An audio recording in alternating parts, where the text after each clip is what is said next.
Histoire au coin du Dévin, présentée par Nurgle et Gilus, nos meilleures histoires de jeux de rôle. Donjons et Dragons, 5e édition, la suite de la suite de la suite, le laboratoire de Qualish. Publication initiale en mai 2022, avec une musique d'intro et d'outro par Maxime Lenoz. Alors, bonjour ou bonsoir si vous êtes à table. Bienvenue de retour dans Histoire au coin du Dévin, qui s'est fait un peu attendre. Hein, non, oui, il faut arrêter de le dire, même si c'est vrai. non, mais oui, je sais. Oui, voilà. Bon. Non, donc on vous a promis un Donjons et Dragons en 2 parties qui sont très séparées. Je sais pas quand est-ce qu'on a fait la dernière émission sur Donjons et Dragons. Le souci étant que on n'a pas tellement plus à raconter et donc on étale. Bah, il faut faire dans le détail, c'est Exactement. ce que veulent les voyeurs. Donc oui, vous avez eu de grandes aventures de Ranma 1,5. C'était formidable. De Ragnar 1,5. Voilà. Bière du jour. Ah, la bière du jour. La bière du jour. Oui, donc comme vous l'avez compris, le sujet du jour sera Donjons et Dragons. C'est la novice triple black. Alors là, on s'en fout de ta bière. Mais non, On parle jeu de rôle, non, c'est un truc complètement nouveau. Hein. J'espère que ce sera bon. Et voici mon chien version poil court. Parce qu'elle a été au toilettage hier, sinon elle a trop chaud, malheureusement. Et donc, mets tes oreilles contre sa truffe. Voilà, c'est ce qu'il Voilà, c'est un bon petit toutou, ça. Oui. Et n'allez pas croire que nous avons un vrai gimp à la maison. Ce serait complètement ridicule. Donc, Donjons et Dragons, où on en était.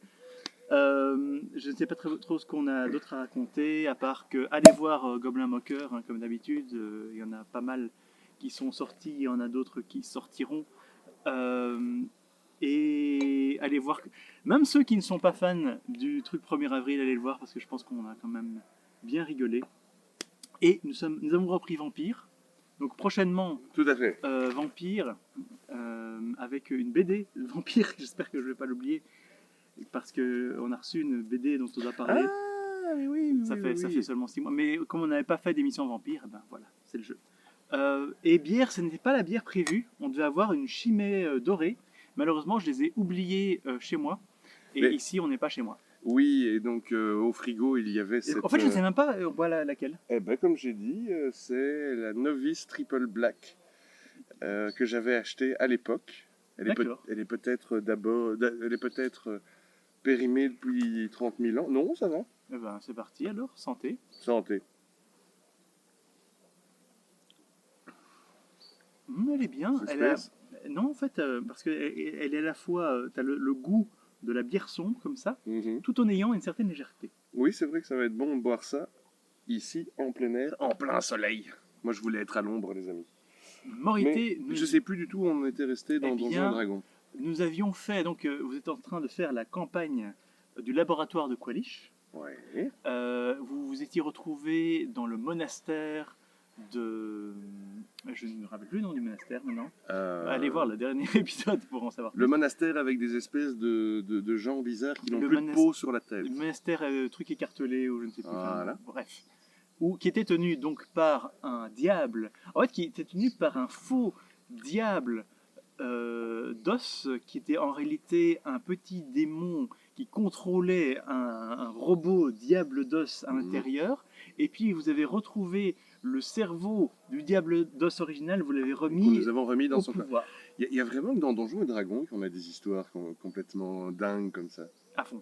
Et donc il vous a fait passer par un portail qui vous a dit qu'il était un raccourci vers la ville. Oui, donc il y avait Qualish qui est donc un alchimiste, un artificier légendaire qui était à la recherche de la ville perdue de Downgloin, qui se trouve dans le pic de la barrière, des montagnes inaccessibles. Et il vous téléporte, le grand maître. Oui, tout à fait. Et vous retrouvez en enfer. On se retrouve en enfer. Et alors, il faut... Dans les 9 enfers. Parce que moi, j'aime bien... il faut aussi resituer ça. On est en toute fin de partie. Et donc, on sent bien que Gilus va faire On arrive en enfer. Et Gilus va nous faire la fin de partie. Et donc, t'envoies 2 démons. Et on est reçu par 2 démons qui disent le seigneur Mammon, donc le démon qui a accès à notre cave dans la ville, hein, si vous ne vous souvenez pas, remettez-vous. Tous les épisodes, mais c'est le truc qu'on fait depuis le plus longtemps. Le dernier épisode. Et donc ces 2 démons, qui sont quand même très balèzes, disent le chef des démons veut vous voir, les chefs des diables veulent vous voir. C'est très important la différence. Et sur le moment, je me dis, ah bah oui, ben voilà, on va pas directement arriver à Downgloin, on va devoir faire une aventure en enfer. Et là-dessus, c'est Gigi qui dit, rien à foutre, on veut continuer l'aventure, on va les esquiver. C'était une option depuis le début. Et sur le moment, moi je me dis, oh, quelle idée de salopard, quoi. Le maître de jeu, il a prévu un truc, Non. et on va zapper. Eh ben, on a zappé. Je m'attendais, honnêtement, mon scénario, c'était que vous les zappiez. J'aurais pu inventer que vous Ah bon. rencontriez Mammon et tout, mais à la base, je m'étais dit, ouais. D'ailleurs, je vous décris, j'avais fait une petite carte à l'époque où on était en plein confinement, et donc on jouait sur Foundry VTT, et j'ai fait une petite carte, et je vous dis, voilà, vous sortez de tel portail, vous voyez un chemin qui est circulaire et qui part dans les 4 directions. En dessous, c'est de la lave, et donc il y a les démons qui sortent de la lave. Les diables, pardon, il faut que je fasse attention. Les diables qui sortent de la lave. Et je vous dis, vous voyez un autre portail qui est ouvert, qui se retrouve de l'autre côté de ce cercle. Et vous avez juste à courir. Une carte toute simple. Et en fait, je ne sais pas à quel point tu avais prévu que ça allait être facile pour nous de les esquiver. Je pensais que vous auriez plus de mal parce qu'ils étaient quand même assez balèzes. Ils étaient balèzes. Et ils commencent à un petit peu vous tétaner, mais ça va. Ça va. Et donc, certains d'entre vous n'êtes pas du tout recherchés. En gros, Gigi, il a son psioniste à ce moment-là. Très petit résumé des personnages présents.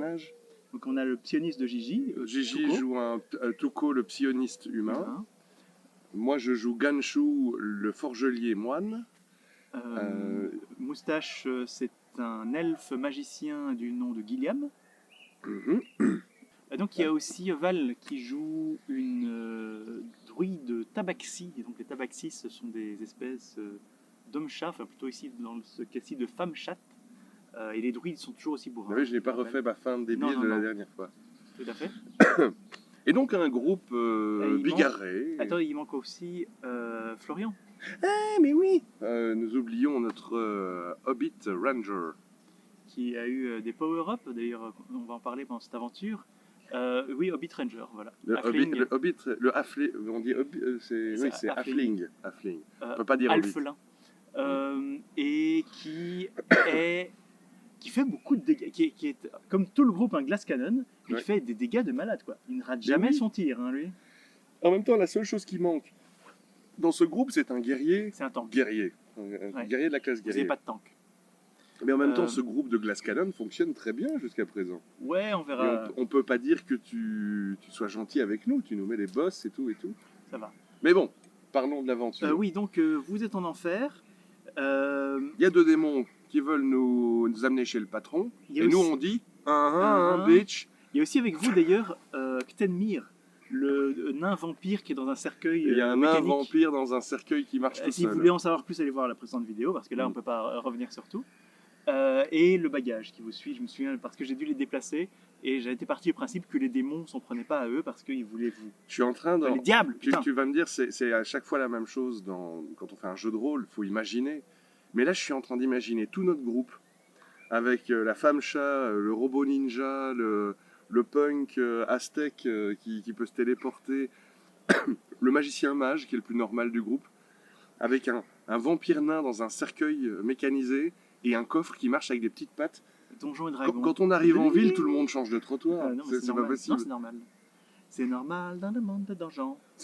Voilà. Et moralité, vous courez comme des malades. T'as le personnage de Gigi qui se téléporte. Toi, tu cours. Bon, en fait, j'ai fait Naruto de nouveau. À mon avis, Moustache, il a dû s'envoler comme il fait toujours. Et Val, elle s'est transformée en petit lézard. Oui, elle s'est transformée qui a marché en dessous du pont. Qui a marché sous le pont et tout. Moralité, honnêtement, vous les esquivez plutôt bien. Quelques coups passent, mais rien de très méchant. Vous rentrez dans le portail et vous retrouvez devant Downgloin. Ou plutôt ce qu'il en reste. Oui, alors là, je dois dire, quand j'ai vu ce settings, je me suis dit, waouh, ça va être génial et ultra dangereux. En gros, la ville de Downgloin, c'est cette campagne que tu nous as fait jouer, c'est une campagne officielle de Donjons & Dragons ? C'est une campagne, je pense qu'elle vient de Beyond D&D, qui était jusqu'à peu le site internet des fans, et je pense que c'est un site qui vient de se faire racheter par Wizards of the Coast. Ok, mais donc on va vous spoiler Downgloin. Tout le scénario est spoilé de toute façon. Oui, c'est vrai. Et je pense pas que qui que ce soit leur ferait de la même façon. Et donc, quand je vois le setting, en gros, c'est une ville. Jadis, ça a dû être une ville magnifique qui est dans une vallée. Et en fait, la vallée est inondée par un slime géant. Ouais, en gros. Par un monstre gélatineux alors, géant. Léger spoiler, mais comme ça j'explique. L'idée, c'est que cette ville qui était tenue par un culte de Kenku, donc qui sont des espèces d'hommes corbeaux,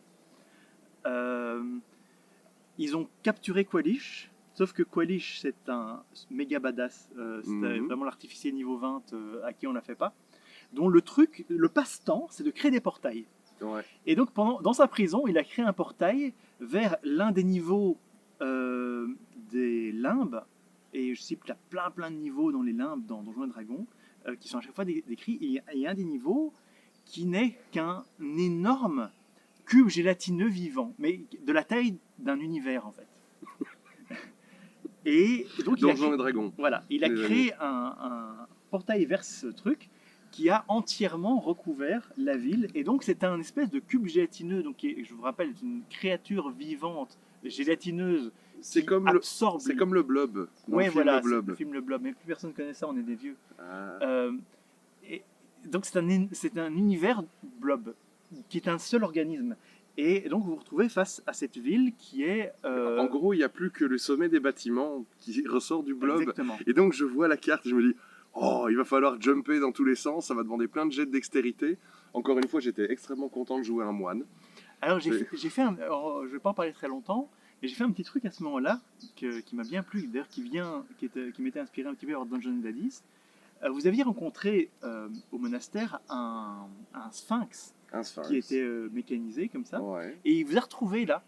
Et il a dit, voilà, je vois votre avenir, votre futur, votre passé, votre présent, tout. Et j'ai un petit jeu pour vous. Je vais vous poser des questions sur votre passé et vous devez y répondre. Et je vous donnerai des potions en échange. Mm-hmm. Et donc, il faut savoir qu'il y a genre 4 ou 5 ans qui sont passés entre les précédentes aventures de Donjons & Dragons et celle-ci. Je vois où tu veux en venir. Et je vous ai posé des questions sur les précédentes aventures. Mm-hmm. Et vous avez bien foiré. Je me souviens plus. Moi, je pense que ma réponse était bonne.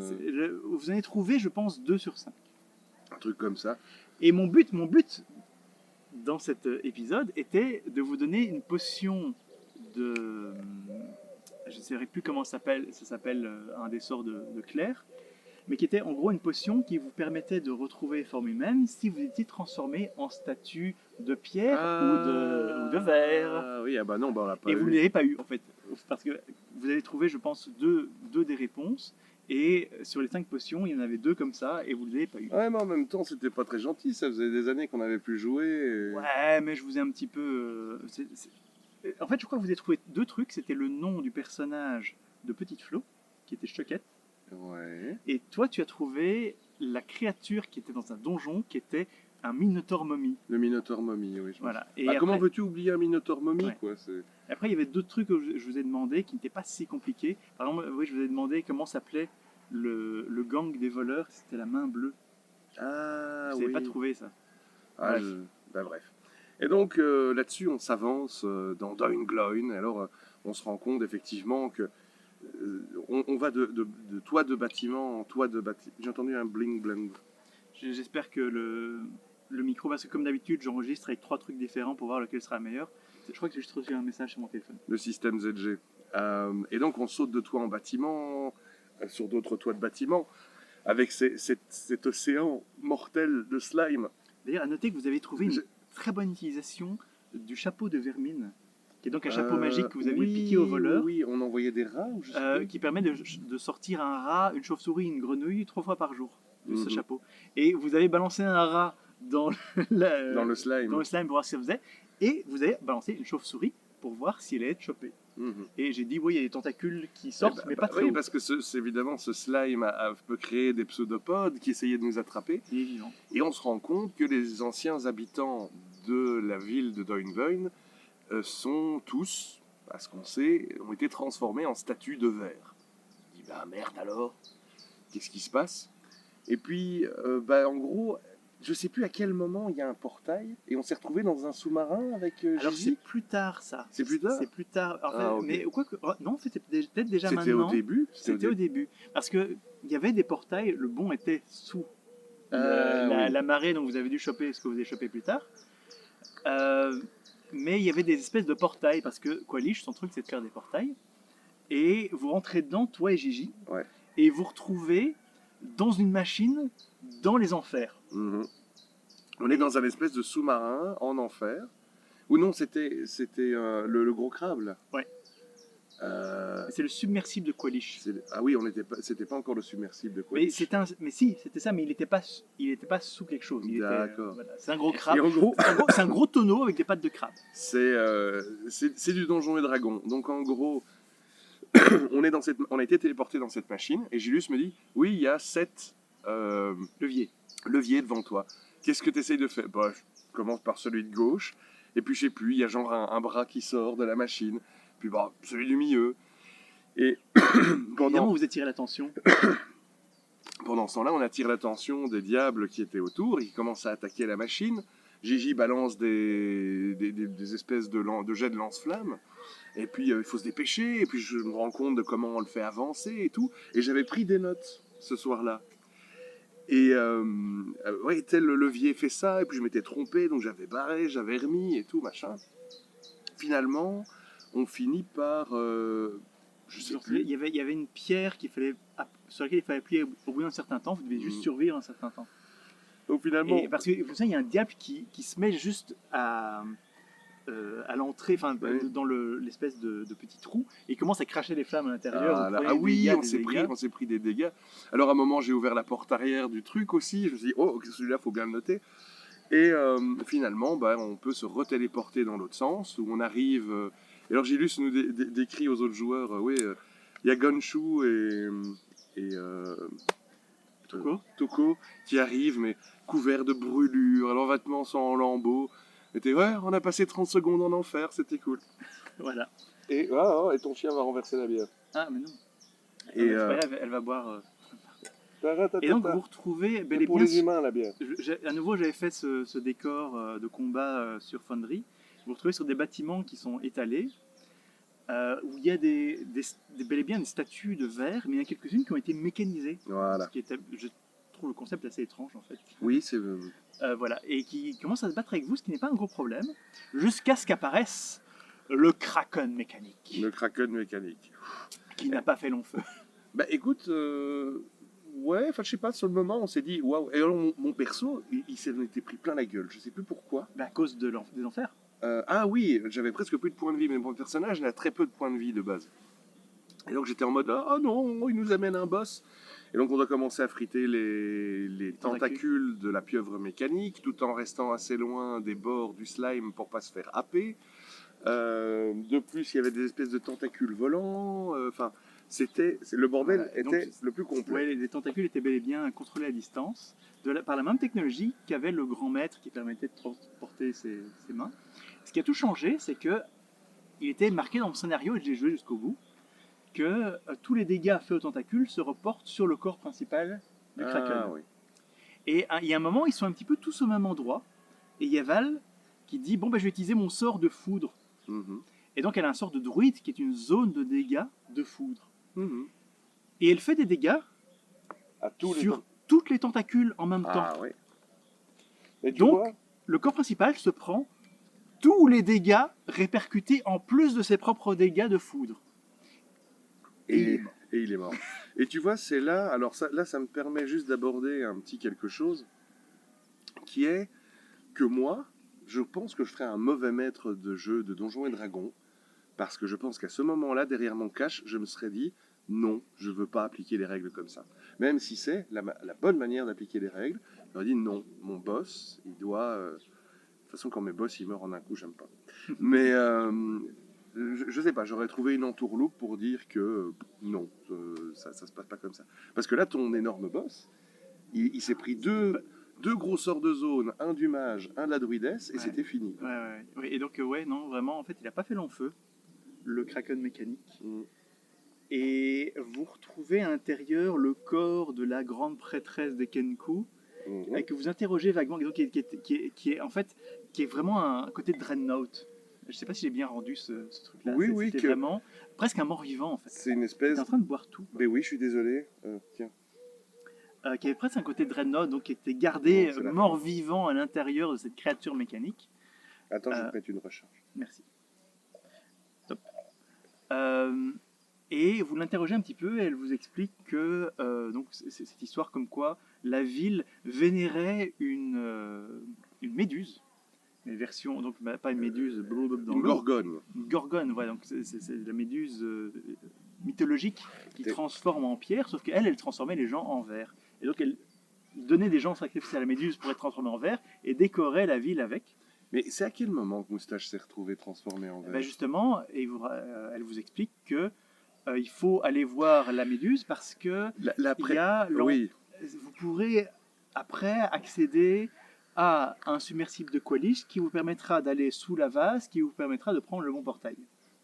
mais la prêtresse, évidemment, nous décrit le monstre qu'elle considère comme un dieu, comme une entité merveilleuse, extraordinaire, qui va nous donner la bénédiction. Voilà. Mais dans la tête de cette prêtresse à moitié morte-vivante, la bénédiction s'est transformée en statue de verre. Et on devait passer par le toit du temple, puisque au niveau des portes et du sol, ben, tout était envahi par le slime, mais l'intérieur du bâtiment n'était pas enslimé. Ouais.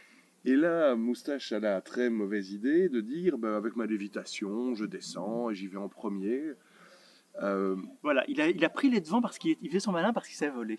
Oui, voilà, c'est-à-dire que nous, on se disait, c'est vachement haut, comment est-ce qu'on va faire pour descendre? Sort de vol. Et le mage a le malheur de jouer les scouts.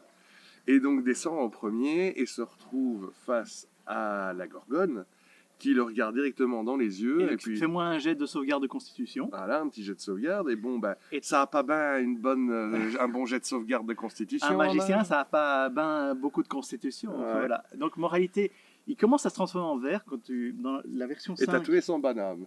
Dans la version 5, tu as un petit peu plus de marche, c'est-à-dire que pour être vraiment transformé en pierre ou en verre dans ce cas-là, Mhm. tu as droit à 2 jets. Le premier, tu es paralysé, et le deuxième, tu es vraiment transformé. Et donc, je me dis, ok, il y a peut-être encore une chance. Vous débarquez, vous commencez à bastonner, la gorgone, elle fait pas très long feu, elle n'était pas si bourrine que ça. Mhm. Par contre, Moustache fait son deuxième jet, et il est transformé en verre. Voilà. Et donc le Et il perso n'était pas content. et Moustache n'était pas content. Parce qu'évidemment, nous, le reste de la table, nous avons un peu rigolé de la situation dans laquelle il s'était mis tout seul. Et je crois que vous avez fait une aventure sans lui, au final. Sans Moustache, le joueur. Ah, c'est possible. Et en fait, encore une fois, bah, la gorgone, ça a été relativement vite. En Oui. fait, les boss, on les bouffe. Ouais. En fait, c'est ce qu'on dit depuis le début, avec notre groupe qui n'est composé que de personnages qui ont peu de points de vie, mais qui font énormément de dégâts en très peu de temps. On mange le boss ou on est mangé par le boss. Ouais. Et pour l'instant, on a toujours eu du bol, on a toujours mangé les boss. Mais les méchants de ce scénario, et surtout de Down Glow, n'étaient pas ultra forts. J'avais un petit peu peur. Franchement, la méduse, quand j'ai vu ces caractères, je me suis dit, bon, je vais pas les modifier, mais elle est un peu nulle. Et le Kraken, j'avais plus d'espoir. Après, ça s'est tombé dans sa gueule, mais tant pis Ben, pour lui. ouais. Et donc, oui, je ne me souviens plus quel était le lien, pourquoi vous deviez aller absolument là. Ah oui, je pense que vous deviez rapporter quelque chose L'épée de la gorgone. à la grande prêtresse pour qu'elle vous ouvre le passage vers le hangar dans lequel se trouvait le submersible. C'était un truc comme ça. Ouais. Il y avait une histoire avec l'épée magique de la gorgone. Moralité, vous avez eu un souci pour trimballer une statue de verre. C'est-à-dire que du coup, on se retrouve avec un elfe transformé en statue de verre. Et que tous les dégâts qui vont être faits à cette statue de verre vont être des... Enfin, je veux dire, il peut mourir, on sait qu'on peut le D'ailleurs, détransformer. je me souviens qu'au trimballage, vous avez fait un échec à un moment à un jet, et j'ai dit, il y a une craquelure qui apparaît, c'est bon pour une fois. Ouais. En fait, une deuxième fois, il est mort. Mais est-ce qu'on n'avait pas dit qu'on l'attachait à Ctenmir au Si, je crois. sarcophage Ouais. motorisé du vampire? Qui était sans doute la meilleure idée. Ouais. Et donc là-dessus, ben, il faut remonter et tout. Voilà. Il a fallu hisser tout ce merdier. Enfin, heureusement que Ctenmir, il pouvait coller au mur. Ouais. Vous arrivez à un hangar avec les vieilles machines de Qualish. où il y a un submersible qui est en route, vous ramassez un peu de bordel. D'ailleurs, moi, je vous dis, voilà, il y a plein de conneries d'artificiers. Et je vous dis, la grande prêtresse vous a indiqué l'endroit où il fallait aller. Et je vous dis, vous allez à cet endroit, il y a 2 portails. Vous prenez celui de gauche ou celui de droite. Je me souviens plus de ça. Et vous n'avez pas pris le bon. Et vous êtes retrouvé non pas dans les 9 enfers où il y a les diables, mais vous êtes retrouvé. Attends, c'est pas les limbes, c'est dans l'univers des démons. Là où il y a les abysses ou un truc comme Je ça. sais plus c'est quoi le nom de cette plan parallèle dans Donjons et Dragons, mais là où il y a les démons. Où on est tombé face à une espèce de King Kong en train de Et là je l'ai joué Devilman, où je vous raconte qu'il y a un Balor. Donc un Balor, c'est quoi? C'est un Balrog mal orthographié. C'est le Balrog dans Donjons et Dragons, sauf que le terme Balrog est déposé, et donc c'est un Balor, qui est donc un truc challenge, je crois que c'est niveau 26. Donc techniquement, même un groupe de niveau de 20, ils l'ont pas. Ouais. Qui est en train de se battre contre une centaine de démons. Ouais. Et nous, on se dit, on ne doit pas rester là. voilà. Nope. il faut y aller. Et vous êtes pris quelques attaques. À un moment, je ne sais plus qui s'est fait choper, tel Gandalf, par le pied, par le fouet de feu. Et je pense que c'était... Je ne sais plus qui c'était, mais je crois que c'est Florian qui a réussi à faire un jet de force de malade pour tirer cette personne et la sauver, parce que potentiellement cette personne allait mourir. Ouais. Et donc, après ce petit interlude démoniaque, je sais plus, il y avait une histoire. Quand est-ce qu'on a retransformé Gilliam en C'est Qualish qui l'a retransformé. C'est Qualish. Parce qu'après, on avait gros sur la patate et il a été rechercher la tête de la prêtresse pour faire je ne sais quoi. Attends, est-ce qu'il a pissé? Non, il n'a pas pissé dessus. Il a parfois un truc comme ça très vengeance enfantine, j'ai envie de dire. Il a récupéré la tête. Il est revanchard. Mais je sais plus, il voulait garder la tête pour faire je ne sais quoi. Il voulait essayer de ressusciter la tête. Non, enfin, après, il l'a enterré dans un champ de pommes de terre ou je sais plus quoi, en crachant, je sais plus. Vraiment, il avait une vengeance contre cette grande prêtresse qui a souffert pendant des siècles à cause de Qualish. Mais c'est une autre histoire, ça. Oui. Vous prenez le bon portail. Et là, on se retrouve, c'est à ce moment-là qu'on arrive dans le laboratoire. Et c'est là qu'il y a une chose que... Je vois où tu veux en venir, mais je ne sais plus exactement comment ça s'est passé. Il y a une chose que je savais, que les autres ne savaient pas, c'est que Gigi voulait changer de personnage. Ah oui, et donc, oui, parce que je me disais, mais comment est-ce que... En fait, non, ça s'est bien passé. On se retrouve face, je pense, à... le premier qu'on a rencontré, c'était le nouveau personnage de Gigi. Et qui est... alors, comment raconter ça? Depuis le début de nos aventures de Donjons et Dragons, on tombe sur des objets magiques qui appartiennent à une collection d'objets magiques qui sont les objets de Minoc. Minoc le Cupide. De Minoc le Cupide. Et il y a entre autres Gilliam, le magicien elfe, qui depuis un bon bout de temps a l'épée de Minoc le Cupide, qui est l'épée parlante et pensante, qui n'a pas un très haut QI, mais qui est quand même une épée parlante. Moi, j'avais le monocle de Minoc. Il y a le bagage. Il y a le bagage de Minoc, qui est le coffre sans fond avec des pattes. Vous avez les cartes de Minoc. Vous avez perdu le casque. Et je crois qu'il y a encore un truc, mais bon, bref. Et donc, là-dessus, Gilus nous décrit l'arrivée d'un personnage qui est un forgelier, mais un petit forgelier de la taille d'un nain. Et on dit, mais qui êtes-vous? Et là, c'est Gigi qui répond, je suis Minoc le Cupide. Et alors là, tout le groupe tombe des nues, en mode quoi? What the fuck? Bon, moi je fais un peu semblant parce que j'avais capté le brawl, en disant ah, ok, d'accord, c'est le nouveau personnage de Gigi et il joue Minoc le Cupide. Et puis bon, mais donc. C'était un twist que j'aimais bien, personnellement. Mais non, mais vous avez très bien fait ça, c'était très surprenant. Et donc, voilà, maintenant Gigi. Alors après, donc il y a eu l'au revoir à Tuco, mais c'est pour plus tard. Mais donc Gigi voulait changer de personnage parce que, pour plusieurs raisons, entre autres parce que le fait que les psionistes, on partait sur un bouquin qui n'était pas officiel, qui était bien fait mais qui avait ses faiblesses, vraiment, qui n'était pas très bien équilibré. Et en fait maintenant les psionistes c'est juste une sous-catégorie de sorciers. Ah oui, d'accord. Et pourquoi pas? Moi, franchement, je dis pourquoi pas. Il y a des gens qui râlent à cause de ça. Moi, je dis pourquoi pas parce qu'il y a déjà assez de sous-classes de magiciens. J'aime assez bien l'idée que ce soit une sous-catégorie de sorciers. D'enchanteurs, en fait. Mhm. Pas de sorciers. Et il voulait changer. Il a été assez bien attiré par le côté artificier que je vous ai mis en place dans la ville de Neverwinter. Et il a aimé ton projet de Forgelution, La Forgelution, oui, exactement. dont nous reviendrons dessus plus tard. Pour l'instant, la Forgelution n'avance toujours pas. Hein. Non. Mais je te le dis, la Forgelution, c'est comme une bicyclette. Si elle n'avance pas, elle tombe. Voilà. Et donc voilà, il a un nouveau personnage qui était un forgelet comme toi. Mais ils sont trop cool, qui les était forgeliers. un artificier. Les artificiers, ils sont quand même vachement sympas.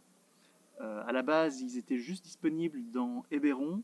Et maintenant, tu as un nouveau bouquin Donjons et Dragons qui est sorti, le Tasha Coldron, je sais plus très bien, où il y a la description des artificiers. Mhm. Ils sont assez bien cool. En fait, j'aime bien juste la description. En fait, il y a juste un truc que je trouve génial, parce que c'est très ouvert. C'est dire, ok, tu as accès à la liste des sorts, un petit peu comme le magicien, Mhm. mais tu n'utilises pas de magie. Tout est technologique. Tu dois les interpréter sous forme de technologie. Exactement. Par exemple, tu lances un sort pour déverrouiller une porte, eh ben, tu dois dire, ok, je sors une petite araignée qui sort, qui est technologique et qui rentre dedans et qui déverrouille le truc. Ouais. Tu lances une boule de feu, tu dois dire, ok, eh ben, je sors un espèce de lance-flamme, et je voilà, avec. Mhm.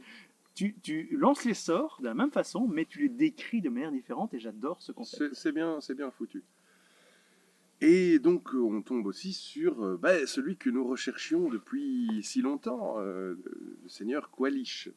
Un personnage particulièrement gnomesque, s'il en est, à savoir que tu peux lui parler de n'importe quoi, il en a rien à foutre, sauf Voilà. si c'est de la technologie. Alors, il n'y a que ça qui l'intéresse. Donc, basiquement, c'est un artificier niveau 20, mais qui ne pense qu'à une chose, c'est son travail. Ce sont ses projets. Il a aucun intérêt pour quoi que ce soit d'autre. Et donc, je le joue complètement comme ça. C'est un personnage que j'ai bien aimé jouer, d'ailleurs, honnêtement. Et je vous ai dit, ok, maintenant, vous devez l'attirer. Mhm. Vous devez l'intéresser, et vous avez besoin de 3 succès. Oui, et je sais plus très bien ce qu'on a fait. J'allais juste te dire, j'étais juste en train de me dire que je devrais pas te rappeler ça, mais je lui ai dit que s'il nous accompagnait, j'accepterais d'être la cible de son armure berserker géante. Je ne me souviens plus du tout. Parce qu'il était en train de travailler sur une espèce d'armure technologique. Une armure de combat, et j'ai Oui. dit, eh ben, je serai le premier sujet de test. Si vous vouliez le combattre, d'ailleurs, j'avais les caracs de cette armure. Ah ouais. Euh, En gros, Et- c'est un espèce de dreadnought. Ouais, c'est ça. Et donc vous avez réussi à le convaincre. Le Minoc vous a aidé parce que lui, il voulait partir aussi. Et vous aviez quand même fait des préparations qui ont été très utiles, genre avoir des plans du monorail, parce que c'était ça la mission au final, c'était de le ramener pour fabriquer le monorail qui doit relier Neverwinter Ouais. et Waterdeep. Ouais. Et donc vous avez réussi à faire plusieurs jets de charisme. Ça, c'est très important, honnêtement. Ne faites pas tout sur un jet. Pour moi, une discussion importante dans un scénario est un combat en soi. Et vous faites le principe que il faut réussir 3. Il faut 3 réussites pour que ça se passe. Et si les joueurs à un moment accumulent 3 échecs, la discussion est terminée. Ouais, c'est pas mal. Et c'est pas ça, mal. je tiens de Dungeons & Daddies. Ouais. Et Moi, donc- j'avais fait ça dans mon aventure de vampire avec le vampire des trains. Ouais, il y a de ça, c'est vrai. Et donc, moralité, vous arrivez à le convaincre de vous suivre jusqu'à Neverwinter, et vous lui expliquez en sorte que vous n'avez plus le temps de rentrer, parce que d'ici à ce que vous rentriez, le portail dans votre cave allait s'ouvrir. Ah ouais, tout à fait. Et donc, il vous dit, pas de problème, je fais un portail jusqu'à votre cave. Mhm. Euh, Et donc, il faut aussi Et il y a parler le chien. de l'arrivée de Kazoo. Alors, je sais pas où tu as été pêcher ça. Moi, dans mon souvenir, c'était vraiment le truc, c'est... Le maître de jeu a eu une zine. Les Français, vous comprenez... Enfin, je sais pas si vous connaissez l'expression avoir une zine, mais c'est avoir un... Continue à parler. Juste un petit peu baisser la sensibilité, parce que là, on est complètement dans le noir. Ah, d'accord. avoir une idée qui lui vient comme ça. À un moment, une aventure commence. On est toujours dans le laboratoire de Qualish. Et puis il y a un chien géant, un Golden Retriever géant qui arrive, Qui couvert sort de d'un portail. qui sort d'un portail, Parce qu'il y a couvert plein de de portails, boue. évidemment. Et en gros, on se dit qu'est-ce que c'est que ce truc? Est-ce qu'on doit le combattre ou pas? Et puis en fait non, le chien est super gentil. Il parle. C'est juste que c'est un chien de la taille d'un taureau. Et il parle et il nous dit bah ouais, moi j'ai suivi la babale jusqu'au truc qui faisait de la lumière et me voilà. Eh bien, je vais te dire, j'ai un plan extrêmement fourni pour ce personnage, qui est, je voulais jouer le personnage du chien Dog dans Up, là-haut. C'est juste ça. J'ai ça. Encore que, j'ai le background de ce chien. Si un jour vous voulez découvrir le background de ce chien, je l'ai. Ce serait moi. On se rendrait compte au bout de 4 ans de jeu de rôle que le chien c'est la réincarnation d'une liche ultra puissante. Qui sait? Et on va faire oh mon dieu Kazoo. Tout est possible. Donc, moralité, oui, voilà. Et donc on l'a appelé Kazoo. Vous avez une monture, en fait, en soi, qui Oui. est un Golden Retriever de la taille d'un cheval, que Val a pris sous son aile et a baptisé Kazoo. Ouais. Et donc, je le joue vraiment. Et c'est, en fait, j'ai sorti aussi ce personnage de manière très simple, c'est juste quand j'ai eu le chien. C'est vrai. Non mais tu joues très bien le chien. Et donc, qui est pas très malin, il parle et voilà. Oh j'aime bien ton odeur. Exactement. Et je viens de faire la voix de Bonjour. Homer Simpson un peu. Ah, Je suis coincé. oui, le dinosaure. Moralité, en fait, vous, Qualish, au bout de quelques temps de repos, Qualish vous fait passer par un portail, vous explique qu'il a fait à votre nom un accord avec Mammon. Oui, j'avais oublié ça. Je pense que ça, encore une fois, ce sont des choses qui nous coûteront cher dans l'avenir, mais bon. Parce que je suis parti du principe que les Neuf Enfers, c'est un endroit très perméable. Et donc, en fait, Qualish, tout ce qu'il fait, c'est qu'il fait des portails entre un endroit et les Neuf Enfers, et puis il va faire un autre portail des Neuf Enfers vers un autre endroit. Ouais. Et c'est ce qu'il fait, et c'est ce qu'il fait pour vous. Et vous faites un accord qui n'est pas si intéressant parce que maintenant, vous avez dans votre cave un portail que vous contrôlez, donc vous êtes les seuls à avoir la clé, ouais. qui vous permet d'accéder à volonté aux Neuf Enfers. Par contre, vous avez une dette envers l'archi-diable Mammon. Mais c'est vrai qu'on ne sait toujours pas exactement quelle est cette dette. Non. Moi, si personne n'y va, j'irai. Hein. Je dirais, mais oh. Parce que si c'est nos âmes, on s'en fout. Moi, mon personnage, il n'a pas d'âme aux dernières En parlant d'âme, nouvelles. Quelqu'un... voilà, oui, c'était l'un des accords pour que vous passiez. Qualish voulait terminer sa machine et il avait besoin d'un fragment d'âme. Ouais. Et je vous ai dit, voilà, c'est très important. Et il vous dit, en plus, celui qui me donnera un fragment d'âme, je lui donnerai une de mes créations qui est la dernière arme de Qualish, que j'ai inventée, elle n'est pas dans le scénario. Et c'est Florian, avec son hobbit, qui dit d'accord. Il voulait pas au début. Hein. Il ne voulait pas. Et c'est bien compréhensible d'ailleurs. Je trouve que c'était assez immonde la manière dont on l'a poussé pour qu'il vende un bout de son âme. Ouais, mais tu vas avoir une super arme. Et même le maître de jeu était en mode ouais, j'ai créé un super objet magique. T'as juste à donner un bout de ton âme. Parce que je sais pas si vous l'avez remarqué, Qualish, il est pas très net, hein, parce que il fait un petit peu de nécromancie, un petit peu de démonologie, et il est prêt à tout pour ces technologies. Absolument. Hein. Ça fait partie du truc, ça fait partie du personnage. Et donc il donne un bout de son âme, dont l'effet est que quand il se retrouve à 0 point de vie, il a automatiquement un jet raté à ses jets de survie. Parce que tu dois réussir 3 jets, et si tu en rates 3, tu es mort. Et donc lui, il commence, quand il se retrouve à 0 point de vie, il se retrouve automatiquement avec un jet raté. Ce qui peut être méchant. Mais je lui ai donné la dernière arme Qualish, qui est une création de moi, que j'aime beaucoup. C'est une boule technologique qui peut prendre la forme qu'il veut. En gros, je lui ai dit, c'est une arme plus 3. Plus 3 quand même. Plus 3 dégâts, plus 3 ouais. Pour toucher. Et qui peut prendre la forme de n'importe quelle arme du bouquin de base. C'est un multi-arme. Plus 3. Un multi-arme plus 3. Ça peut être une dague. Non, mais en fait, c'est vrai que ça peut être une épée à deux mains. C'est excellent, tu vois. Il peut tirer à l'arc, et puis l'ennemi s'approche un peu trop près. Boum, ça devient une épée plus 3. Ça peut devenir un bouclier quand il le faut. C'est assez excellent comme objet. Voilà. Moi, j'aurais pas vendu mon âme pour ça. parce que je suis un moine et que je suis pas l'esclave de mon Ouais. inventaire. Moi, je l'aurais vendu directement.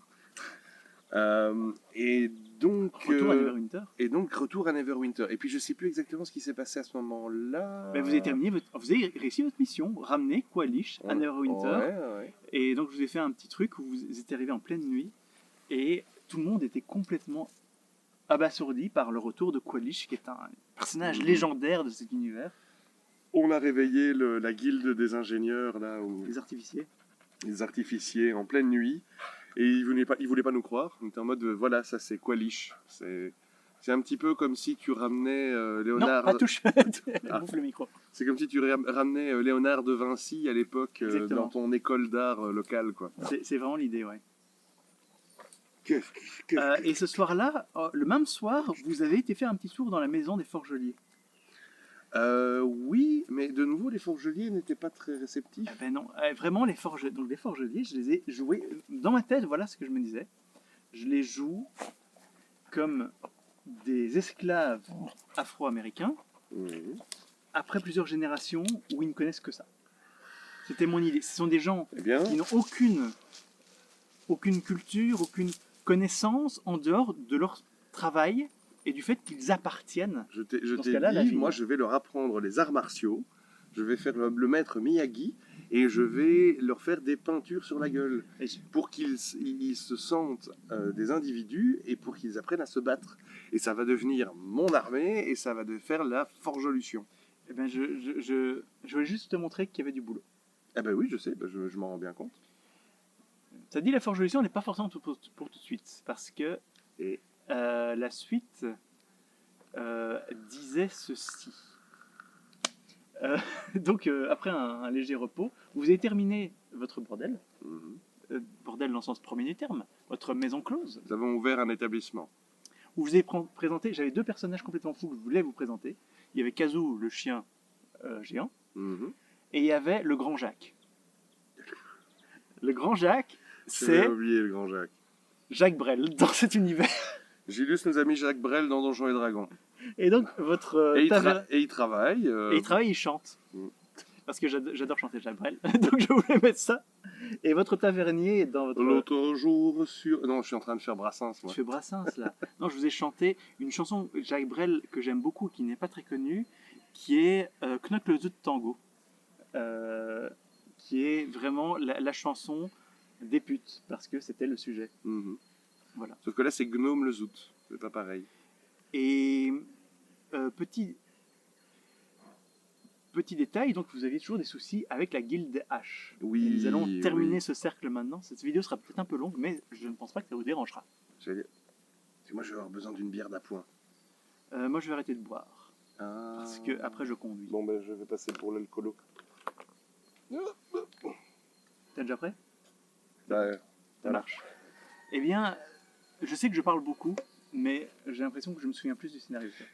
Oui, toute l'histoire du gang des H, à part quelques anecdotes, je ne sais plus très bien le pourquoi du comment on se retrouve à devoir enquêter sur eux. Alors, le truc, c'est que vous sentiez qu'il y avait une certaine animosité depuis le début, parce qu'eux, ils contrôlent le quartier. Et vous sentez qu'il va falloir un moment passer par eux. Si ce n'est... Oui, voilà ce qui se passe, c'est que vous enquêtez un petit peu sur eux et vous vous rendez compte qu'ils sont à deux doigts de faire un casse chez les artificiers. Oui, tout à fait.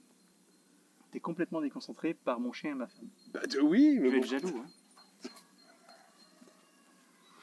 Et donc oui, ils vont faire un cache chez les artificiers. En fait, ce qui se passe exactement, c'est que vous vous retrouvez à leur plan. Je vous avais mis en place plusieurs personnages importants. Je vous ai dit qu'il y a aussi les frères d'Empire Oui, oui, oui. qui étaient prêts. Voilà, ça c'était vraiment les boss parce que je vais à nouveau, désolé, je parle beaucoup. Je sais que je parle beaucoup dans cet épisode.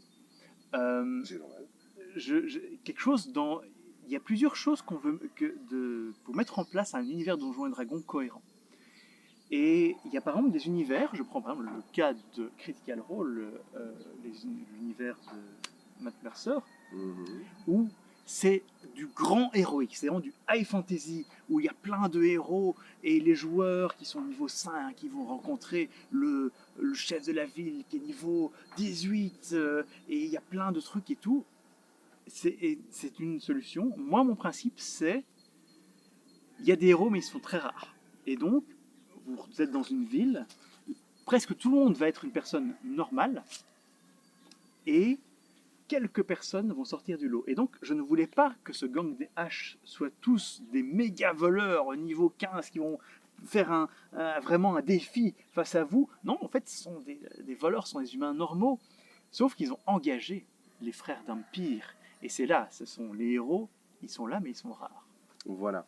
Et donc, moi, je me souviens qu'on doit enquêter sur ces gens-là, que leur plan qui est dans les mines, dans les anciennes mines désaffectées de Neverwinter, et que toute cette kermesse qui est notre groupe, parce que maintenant, en plus du reste, je disais que c'était déjà bizarre tout à l'heure, mais on a maintenant le chien géant parlant, on se dit il faut qu'on rentre dans cette planque de voleurs. Et déjà, il y avait une rune de peur, si je me souviens bien, sur leur porte. Tout à fait. Tout leur plan qui était protégé par une zone de peur. Mhm.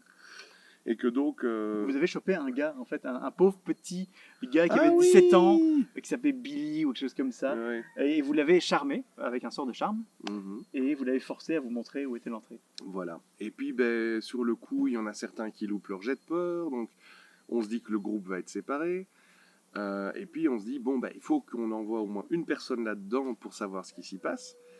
Et c'est comme ça qu'on se dit, bon, ben, il faut le membre du groupe le plus discret, c'est Bibi. Et on va carrément lui donner une des potions d'invisibilité qu'on garde depuis je sais pas combien de temps. Non, je crois que c'est Moustache qui t'a lancé un sort d'invisibilité. Ah, le sort d'invisibilité, ok. Et donc je me retrouve avec mon ninja, qui en plus est invisible. On arrive à crocheter la porte ou... Je sais plus exactement comment tu rentres, je suis passé... mais tu es passé en même temps qu'une autre personne, je crois. Ouais, je suis passé en même temps qu'une autre personne. Et donc je me retrouve face au syndicat du crime. On se rend compte qu'ils ont engagé 2 frères vampires. Les vampires, ce sont des demi-vampires. Mm. D'ailleurs, regardez Vampire Hunter D. Vampire Hunter D Bloodlust, c'est un manga absolument Quel film de ouf. Et puis bon, alors en gros, moi je suis en train d'assister en étant invisible à la scène. Pom, pom, pom, pom, pom. Et puis je vois que Gilles, il n'a pas envie de... Juste, il faut mettre un peu de challenge. C'est comme si on jouait au jeu de rôle pour avoir du challenge, quoi. Et tu me décris, ouais, tu vois que le vampire, enfin le demi-vampire, il sent quelque chose et il commence à marcher dans ta direction avec son autre frère qui fait le tour dans l'autre sens. Je me dis, merde, qu'est-ce que je vais faire? Et là je dis, ok, Naruto, que ferait Naruto? certains se disent, que ferait Jésus? Moi je me dis, mais que ferait Naruto? Et donc je me dis, ok, ben, je vais faire un jump jusqu'au plafond. Hop, oh, je suis en train de casser mon arbre. s'accroche aux poutres. Et je m'accroche aux poutres du plafond, en invisible. Et effectivement, les 2 vampires m'avaient repéré. Et alors, ils regardaient. Ouais, il y a des traces là. Ouais, les traces s'arrêtent ici. Et donc, finalement... Présentation d'ailleurs par Olga, qui était la chef des H. Qui est un personnage qui me plaisait bien. Il y avait la boss du gang des H, Olga. Mais on ne savait pas trop à quoi s'en tenir avec elle. On ne savait pas quelle puissance elle avait. On savait juste que c'était la boss du gang des H. De cette pègre. Oui. Et qu'est-ce qui s'est passé après? Tous les... Une fois que les gens se sont écartés, vous êtes arrivé pour tuer les 2-3 derniers pélos qui restaient dans ces planques et pour tout voler. Il y avait de ça. C'est-à-dire qu'une fois que toute la bande avait départi, ouais, ok, il en reste 6, c'est bon, on va les buter. Et c'était vraiment ça, c'était, ouais, il n'y aura pas de discussion, on va juste les buter. Et c'était vite, parce que comme à nouveau, c'était des gens un petit peu... C'était pas des grands combattants qui restaient.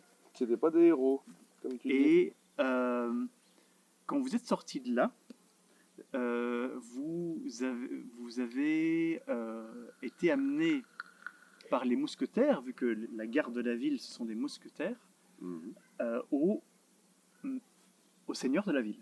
Le seigneur protecteur. Oui, le fameux seigneur protecteur. Tu te souviens de cette scène? Je me souviens qu'effectivement... Elle lèche mon verre. On est tombé sur... Enfin, on n'est pas tombé, mais on était invité par ce je sais pas, vous voyez, le seigneur protecteur de la ville. On est un petit peu en mode mais qu'est-ce qu'il nous veut celui-là? Et puis il était en mode oui, mais vous savez, le gang des haches.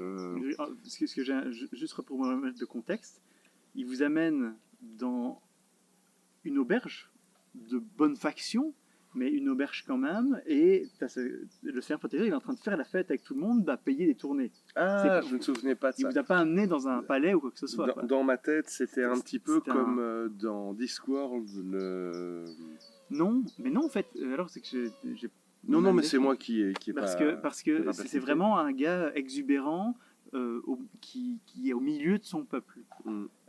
Et donc qui explique que son but c'est de garder l'équilibre. Voilà, c'est qu'il faut, il faut une paix, et puis pour qu'il y ait cet équilibre et cette paix, il y a la pègre doit faire ses petits trucs, il y a les cultes, il y a l'église, il faut que l'église fasse ses trucs, et que voilà, tant que tout ce petit monde, il n'y a pas une faction qui prend le dessus sur les autres, ça va. Et donc on comprend plus ou moins que le gars nous dit, mais si vous vous attaquez à la pègre, alors il y a plutôt intérêt à ce que vous preniez leur place. Du coup, on se dit, ok. Et d'autant plus que vous aviez l'argument en or, c'est ils vont attaquer les artificiers bientôt. Mhm. Et ça, il a dit ouf, Ah, voilà. ça va pas. Ok, on sait qu'ils vont se réunir à tel moment, à tel endroit. Vous y allez et vous en occupez. Voilà.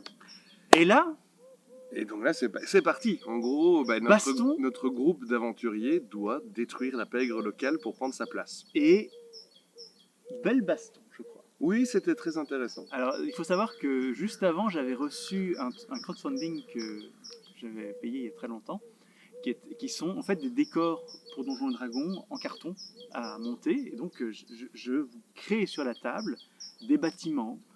Il y a un puits, il y a des trucs, et voilà. Et donc, vous avez le temps de préparer. Et vraiment, je vous ai fait des bâtiments en 3 dimensions. Vous aviez vos figurines et tout, vous les passiez, etc. Mhm. Et grosse baston, comme j'avais plus fait depuis très longtemps. Vraiment toute une table faite de décors, de figurines. En plus, ça nous a donné l'occasion de ressortir les figurines que j'avais imprimées avec mon imprimante Tout à fait. 3D. C'était vraiment une bonne grosse baston. Parce que Jusqu'à la mort. Jusqu'à la mort. Où vraiment, on s'est dit, là putain, mais... Parce qu'au début, je me dis, oui, c'est une bataille finale, ça va être comme d'habitude, on va faire poum poum pam, et puis ce sera fait. Mais ils étaient vraiment tous là, quoi. Il y avait combien de PNJ? Alors, il Il y en avait une pas- douzaine. y a une vingtaine, je dirais même. Ah ouais. Donc, il y avait les 2 frères d'Empire qui, eux, c'était les méga boss. Mhm. Il y avait Olga. Il y avait 2. Non, il y avait. Attends. 2 ou 3. Non, il y avait 3 qui avaient des caracs de chefs de gang. Mhm. Et tout le reste, c'était des. Tu avais une vingtaine au final de personnages. Et le reste, c'était des voleurs standards. Mhm. Mais parfois, même un gars de base, il te fout une dague dans le dos, tu as mal quand il te fait un D8 plus un point de vie, quoi. Je me souviens plus dans les détails de ce qui s'est passé. Alors, ce que je peux vous Mais dire, que, en fait, on s'est dit là, vraiment, c'est le string, il est très, très, très, très serré. vous étiez planqué sur les toits. Oui. Et on attendait l'arrivée des. Ce que je peux vous dire, c'est que Olga, elle a flairé le truc, j'avais fait un jet, Mhm. et l'initiative a commencé avec attaque sournoise dans le dos du mage. C'est comme ça que ça a commencé. Ouais. Je me souvenais plus. On était tous postés et il y avait effectivement Guilliam le mage qui était sur un toit, prêt à faire. En gros, il attendait qu'il y ait le plus d'adversaires qui se rassemblent pour pouvoir faire sa boule de feu. Et là, le combat commence et c'est attaque sournoise de la plus puissante, du plus puissant PNJ. Non, les plus puissants, c'était les frères d'Empire. Ah, c'était les Dunpire. En fait, elle avait plus ou moins la puissance de l'un d'entre eux. D'accord. Et donc, en fait, notre mage, je sais pas s'il tombe à ce moment-là. Je crois pas qu'il se retrouve à 0 point de vie, mais il se prend beaucoup de dégâts. Et donc, en gros, Olga, c'était son truc. Mhm. Elle débarque, elle avait une hache de berserker, elle arrive dans le dos, attaque sournoise, Ah ouais. et puis après, elle se planque, elle disparaît. Parce qu'un mage, ça n'a pas bien une bonne classe d'armure, comprenez. Et en donc fait, là-dessus, tout notre plan qu'on avait prévu pour qu'il soit parfait, il tombe à l'eau. avec le chien qui a fait un échec. En fait, Val a fait un échec critique au jet de je croyais que tu dressage. parlais de ton vrai chien. Non, pas le vrai chien. Le grand chien Kazoo va le faire Ah un oui. échec critique au jeu de dressage. Et donc j'ai dit, le chien, il trouve un rat, il le poursuit. Exactement. Du coup, je ne sais plus, notre druidesse, elle se transforme, je pense, en jaguar À un ou un moment, il truc se comme transforme ça, en tigre. Ouais. en tigre, pour commencer à attaquer. Moi, je commence à jumper, parce que je suis le seul qui peut vraiment jumper de toit en toit, pour aller, je crois, donner une potion de soin au mage. Et Olga, elle invoque grâce à un parchemin un élémentaire. golem de pierre. Un golem de pierre Ouais. qui, Un élémentaire de pierre. qui, Ouais. qui passe à travers le toit, je pense, je sais plus. Enfin, du coup, moi, je me dis, il faut que je puisse faire un maximum de dégâts le plus vite possible sur les deux vampires. Donc, hop, après un jump, ou je sais plus, ou si ou quelqu'un m'avait téléporté, je donne une potion de soin au mage, je saute du toit, je fonce vers les vampires. T'es multi-usage, hein, là. Ah ben, je suis l'un des plus mobiles et j'ai un punch assez. Enfin, quand j'ai un peu de chance au dé. Et les vampires, c'était une première pour Parce vous. que figurez-vous que avec mon moine, je fais des D6 de dégâts. Et c'est assez moyen, mais j'en lance beaucoup.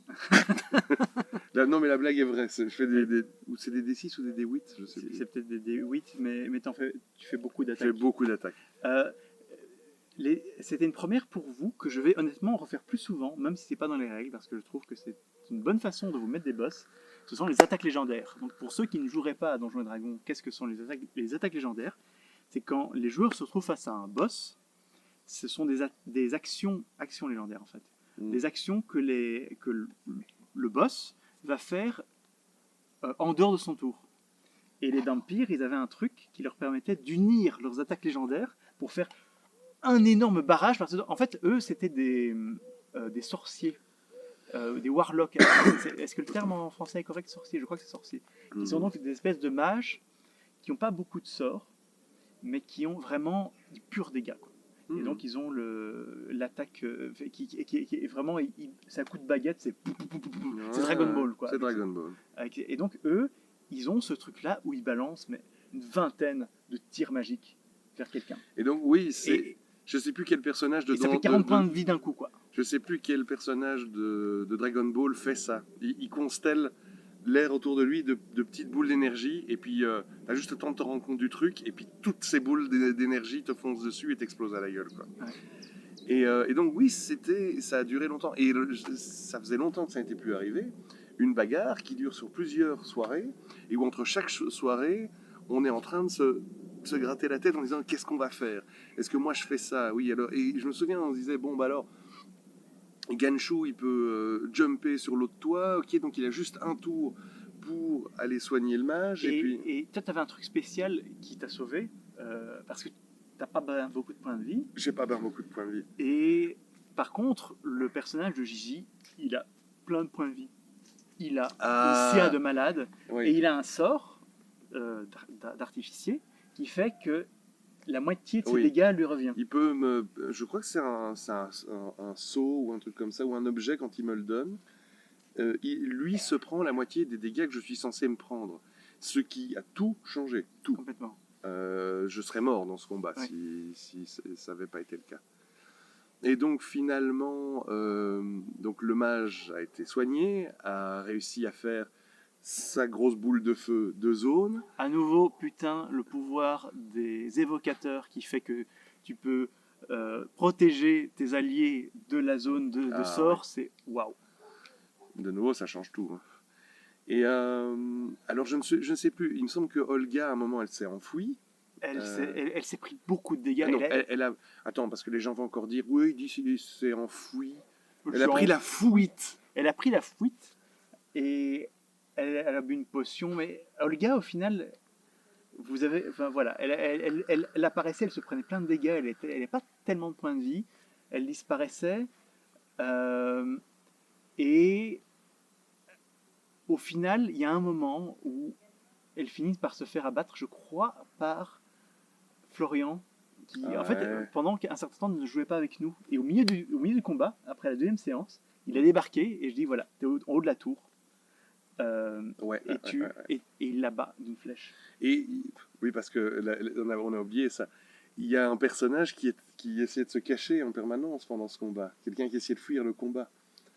Oui, putain. Parce que c'était le rendez-vous. C'est très important. C'était le rendez-vous entre le gang des Haches et celui qui voulait et qui les payait pour attaquer les artificiers. Un mystérieux personnage qui les payait pour aller attaquer la guilde des artificiers. Et donc, au bout de 2 séances et demie, on finit par abattre nos adversaires. À noter que donc vous tuez Olga, qui est quand même, je décris qu'elle est morte debout. Et après, Moustache a pissé sur son corps. Je n'aime pas les joueurs qui font ça. Les Dampires, vous en abattez un. Vous ne savez pas vraiment s'il est mort ou pas. Et l'autre a fait un portail pour disparaître avec le corps de son frère. Mhm. Oui, il reste un des 2 frères vampires qui, à mon avis, va revenir pour se venger. Il y avait un petit peu 3 boss parmi les voleurs. Il y en a un que vous avez tué. Il y en a une que vous avez assommée. Mhm. Et il y en a un qui est un magicien Dragonborn. Draconia. Ouais. Qui a essayé de vous qui a lancé des sorts de sommeil sur toi et Gigi alors qu'ils sont immunisés. Ça, c'est erreur de MJ. Je l'ai assumé. Je me suis trompé. Parce que les forgeliers sont immunisés au sort de sommeil. Ouais. Et lui, vous l'avez embarqué pour faire la transition. Mhm. Potentiellement. Mais on va y bouche. Mais vraiment, combat. Florian a failli mourir Mhm. parce qu'il s'est pris une méga boule de feu dans la gueule. Oui, je suis désolé, mais t'as pas aussi des milliards de mouches autour de la tête? Moi, ça va, parce que je ne pue pas. Non. Je suis pas encore mort. Et moralité, donc, le gang DH est fini. Quelques personnages ont disparu dans cette histoire, mais vous trouvez l'un des bras droits de Olga, et vous êtes là, ok, maintenant on est les boss, mais surtout, vous récupérez un gobelin. En fait, je viens de comprendre, c'est à cause de la clope électronique. C'est ces odeurs de fruits qui attirent les putains de mouches. Ah oui. Un gobelin de Gobtopia. Un gobelin de Gobtopia avec une perruque un petit peu empoudrée, comme ça. Voilà, tout à fait. Et là, en fait, nous nous rendons compte avec horreur que nous venons de détruire les espoirs d'un des représentants de Gobtopia. Qui voulait juste voler la technologie. Alors, si vous Neverwinter. Si vous vous souvenez pas de Gobtopia, il faut revenir 2 ou 3 émissions. Mais donc, on s'était rendu compte que les gobelins de la forêt voisine veulent créer une ville qui s'appelle Gobtopia. Et alors là, on est tombé des nues, on était en mode « Oh non, Gobtopia !» Et on a commencé à triper, mais comme des maboules, en se disant « Ça y est, maintenant c'est bon, on va les aider à voler la technologie de la guilde des artificiers parce qu'on veut devenir les maîtres de Gobtopia. » Et qu'on veut devenir les chefs d'une congrégation de 500 000 gobelins pour aller attaquer. Et je sais pas comment toi tu l'as vécu, mais sur le moment, j'avais l'impression que tu étais en mode putain, mes joueurs sont vraiment des dégénérés. Ah, mais si je vous l'ai mis, c'est aussi parce que c'est une porte ouverte. Mais non, moi je me verrais très très très très bien. Alors, le truc c'est qu'en fait, du coup je pourrais pas faire la forgelution. Ou alors ce serait une forgelution différente. Il faudrait faire venir les forgeliers à Gobtopia. Mais dans le genre émancipation, je suis pas sûr que les gobelins soient des parangons de la liberté individuelle et ce genre de choses. Mais bon, on trouvera. Mais là vraiment, on s'était dit, ok, c'est bon quoi. On va fonder notre ville où il y a que des gobelins hyper avancés technologiquement, et on va conquérir Neverwinter. C'est là qu'on en est en fait. Donc, là où ça s'est arrêté, en fait, on s'est arrêté en plein milieu de la discussion avec ce gobelin. C'est un petit peu un endroit bizarre où on s'est arrêté. C'était après une discussion où vous étiez super motivé. Oui, on veut aider Gobtopia. Et où j'ai expliqué que le Gobtopia a besoin de changements immédiats. Donc, en fait, via cette vidéo, j'envoie un message à mes joueurs et à toi pour dire quelles sont vos options pour l'avenir. Gobtopia, en fait, est une ville en construction, potentiellement technologique, mais pour le moment foireuse. Le pire, c'est qu'en fait, pour l'instant, ça se passe super bien à Neverwinter. On a le protecteur de la ville dans la poche, on est copain avec la guilde des gourmets, on a sauvé le chef. En fait, Et il y a aussi une histoire que... nous que- sommes juste victimes de notre ambition et de notre stupidité à la fois. il y a aussi une On histoire veut que devenir les chefs des gobelins. personnage de moustache, ça rejoint la guilde des gourmets aussi. Ah. C'est un... Mais, Bah. moralité, Goptopia, j'ai eu le temps de réfléchir, je sais comment je vais faire l'aventure D'accord. si vous partez à Goptopia. Ce qui est en jeu pour le moment, je dis ça un petit peu pour mes joueurs et je vous le partage à vous aussi, c'est que Écoutez les voyeurs. vous pouvez partir à Goptopia, qui sera une aventure en soi, bien entendu, enfin, plus qu'une aventure, ce sera le destin. Mais il faut savoir que si vous partez sur ce coup-là, est-ce que vous aidez le gobelin à voler de la technologie d'artificier? C'est une très grande question, ça c'est 1. 2, si jamais vous ne remettez pas de l'ordre après la destruction du gang qui contrôlait les quartiers pauvres, ça va être le chaos. Oui, mais moi je Voilà. pense qu'on peut gérer tout ça sans aucun problème. Nous sommes très polyvalents et moi c'est vrai que ça me ferait chier d'abandonner les forgeliers de Neverwinter, quoi. En même temps, je peux apprendre les arts martiaux à des peaux vertes aussi, hein. Mais en même temps, si on vole pas de la technologie pour la donner aux gobelins, bah, en gros, Goptopia, ça va être Woodstock avec. Ce que je vous ai expliqué, avec des c'est coups de qu'il couteau y dans a, le dos, donc, il quoi. y a un cœur de la ville qui s'appelle Cœur de Verre, où c'est vraiment des gobelins huppés, nobles. Et donc, comme tu me disais, il a une moumoute, ils sont poudrés et tout. Mais c'est trop Mais- cool. Mais en fait, ils ont attiré des milliers et des milliers de gobelins sauvages qui sont autour de la ville et qui attendent un changement fondamental de la société. Et que si jamais ils n'arrivent pas, eh ben, ça va devenir Gorka Morka, quoi. Ça va devenir Gorka Morka. Mais moi, je te dis, il y a moyen de faire des trucs avec ça. Ce que je veux, J'imagine, on réhabilite les gobelins et on les fait venir à Neverwinter, ils remplacent tous les mineurs, on fait voilà. tous les salaires à la baisse. Ce que je veux juste, C'est abominable. ce en que fait, je fais suis en train de toujours, dire. ce qui est très important, c'est mes joueurs de manière générale, ils ont tendance à dire, mais on va tout arranger. Ce que je veux vous mettre sous le nez, c'est que vous avez un choix. Il faut choisir un camp. Vous devez choisir, vous allez aider Goptopia, ou vous allez aider Neverwinter. C'est pas les deux. Hmm.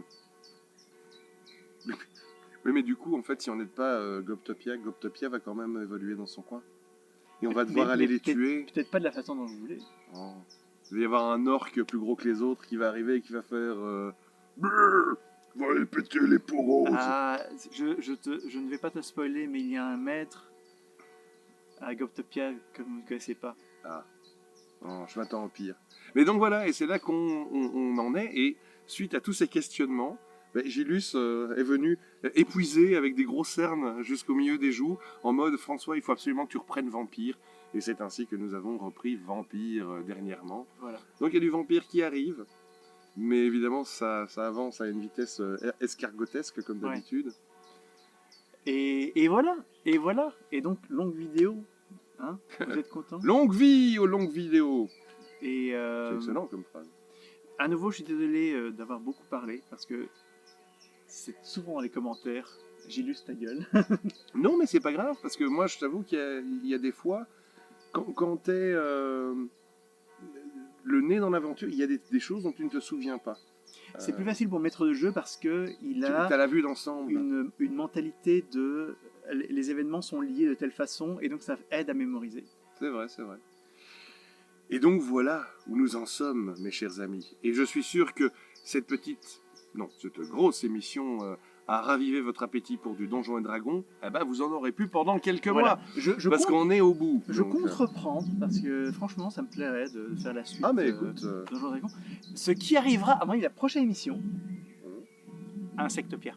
Ah, Insectopia. C'est vrai qu'on a fait Insectopia. entre-temps. Insectopia. On a fait juste le scénario d'intro, mais on a de quoi raconter. Très sympa, Insectopia. Ne fût-ce que présenter l'univers. Hâte de vous raconter ça dans 4-5 mois quand on fera la prochaine émission. Et voilà. Et j'espère que ça vous aura plu.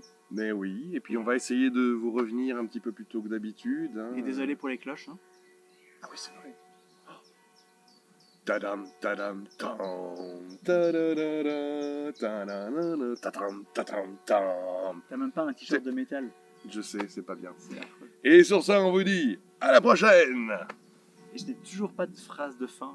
Tu peux plus dire bye bye bye. J'ai juré dans la vidéo avec Goldo. Tu sais, tu devrais dire oui, et n'oubliez pas de mettre un pouce vers le haut et de Attends, vous attends, abonner. J'en ai je changerai peut-être d'ici la prochaine fois. Attends, je Mais- fais à la prochaine Oui. avant. Et donc on vous dit à la prochaine. Et que les dés tournent en votre faveur. C'est bien. Ouais. Donc, je veux dire, et que les dés vous portent chance. Ok, c'est parti. Tout ça, je vais laisser. Hein. Ok. Tout ça, Ah oui, d'accord. Je coupe rien de tout ça. C'est bien. parti, on le fait. Et sur ce, on vous dit à la prochaine. Et que les dés tournent en votre chance. Ça veut dire quelque chose, tournent en votre chance? Non, ça veut rien dire. Et que les dés vous portent chance. Ok, je vais encore y réfléchir. Vas-y. Et on vous dit à la prochaine. Et que la chance coule sur vous comme du sirop de liège.